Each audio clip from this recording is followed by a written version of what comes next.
அந்த நன்மைகளை எதற்கு தந்தார் என்று கேட்டால், நாம் இன்னும் புது பலத்தோடு ஓடுவதற்கு. இன்னும் ஆண்டவர் சூரை செடிக்கு கீழே படுத்து கிடந்த எலியாவை ஒரு தூதனை அனுப்பி தட்டி எழுப்பி ஒரு தழலில் சுடப்பட்ட ஒரு அடையையும் ஒரு பாத்திரத்திலே தண்ணீரையும் வைத்தார். எதற்கு வைத்தார் என்று தேவதூதனுக்கு தெரியும், கர்த்தருக்கு தெரியும்.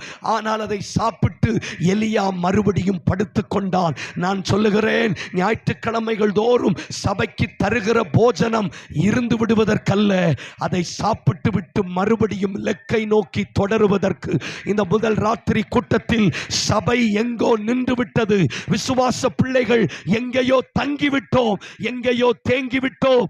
மறுபடியும் கர்த்தர் நம்மை தட்டிவிட விரும்புகிறார். நீங்கள் தொடருவதற்கு ஆயத்தமானால் இதைவிட ஒரு பெரிய இரட்சணியத்தை நம் கண்கள் காணும் என்று நம்புகிறவங்க மட்டும் கைகளை தட்டி வாய்களை திறந்து